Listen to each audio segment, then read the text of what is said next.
Hi, this is Phil from PDQ Merchant Enterprises and the ATM Mastermind group page.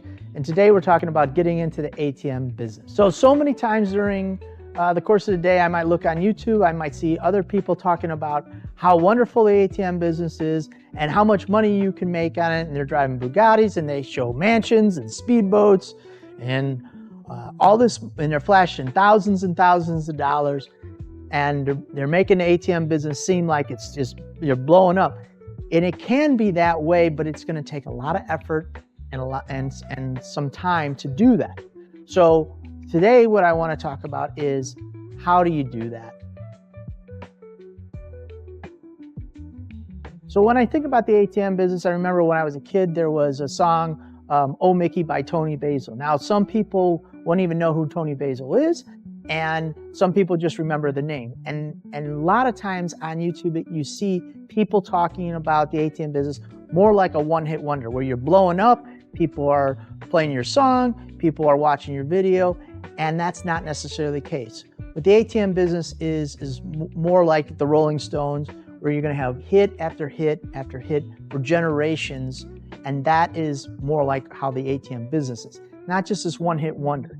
So it's going to take hard work, it's going to take some time, some perseverance, and then you can be successful in the ATM business. And so it is a slow and steady revenue stream, and it's good. And what could it produce? So it's going to produce somewhere between, depending on the location, between $200 and $500 per month, month after month after month. And you're going to keep on producing these hits and these great songs, and every song is just going to be another location where you're going to get in there and you're going to do the work, you're going to do your background checks, you're going to do your due diligence, and then you're going to put an ATM in a good, successful location, and you're going to make that $200 to $500 month after month after month. What is the cost? What does the ATM cost you? So the general ATM is going to cost you between $2,300 and $2,500. Now, variations of that are going to be if you're going to put in any additives, a sign on top, or a 2K cassette, or some of the Trump tariffs that we have could hinder the price and maybe make it move up or down $100, depending on what time of the year you're at and what our government is doing. Also, the manufacturers of the ATM, they'll run specials when they want to get a lot of inventory out. They might do something usually like a June to do a blowout sale and get rid of a lot of inventory, or at the end of the year, they tend to do that. Not every year, but probably every other year they'll do something either June or December. So the price might come down $100 or $150, and then the next year it might go up. But usually, I would say for the last 5 years, it's somewhere between $2,300 and $2,500. And sometimes if you buy in bulk, or you buy and you pay cash, or not cash, but you pay right away, you can get a better price. The other questions we ask is, well, what do we put into the ATM? How much money do we put in? That's going to vary on how long between fills that you're going to put in the money in the ATM. But generally on a week basis, depending on what the location is, I would think for every location, we give a cost average of about $3,000 per ATM is what we bank on putting in the ATM. But somewhere, just to give you a ballpark, is like $2,000 to $5,000 is what it might be a little less, like it might be $2,000, or the location might be $5,000, but figure on a cost per average of about $3,000. How long is a location usually last? Most of your location agreements are going to be somewhere around 5 to 10 years, depending on how you want to set it up for your own business. And the location will last anywhere from about 3 to 8 years on the average. The business owners will change hands from time to time, and it's at that time when they change hands where you might either lose a location or pick up a new one.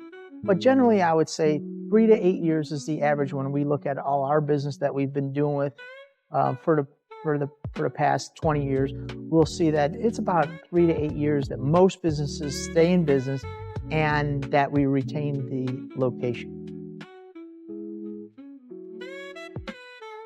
So the revenue stream basically is in the ATM business. It's pretty much, it'll start down here when you put in a new ATM in a location that never had an ATM, and it'll build and build and build, usually about 6 months, and then it pretty much flattens out. Now there will be movements like this for seasonality, depending on if it's a summer location or a winter location or a bar or restaurant.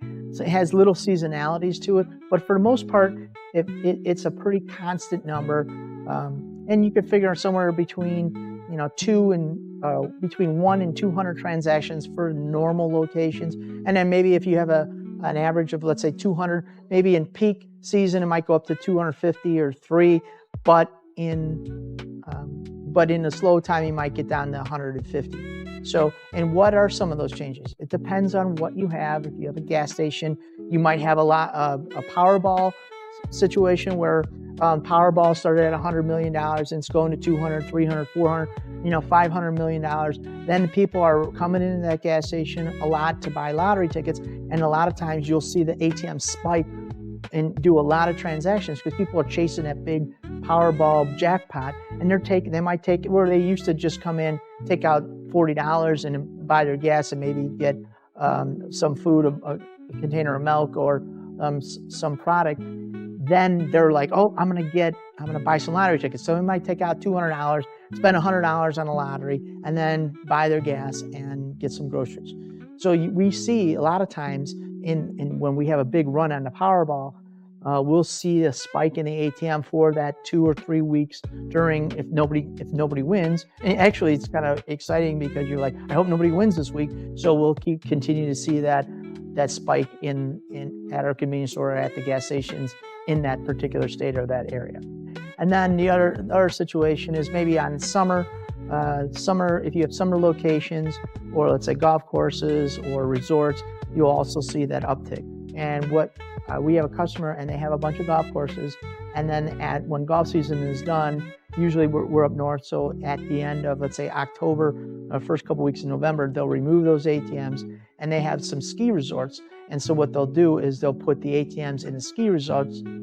And most of those resorts will start right around November 15th, depending on weather, and then they start going around Thanksgiving, and they'll go all the way to usually right around St. Patrick's Day, March 15th to March 20th, depending on weather again. But then they'll remove those ATMs on the ski resorts and they'll put them back in for the golf courses. So that's usually how. But for the most part, I would say the revenue is pretty flat with little spikes, but not major ones. Hope these tips are helpful. You can always like and subscribe our YouTube channel. And we look forward to you joining our ATM Mastermind group page to answer any and all questions that you have related to the ATM business. And so we can continue growing you on your path to financial freedom and passive income. Thank you.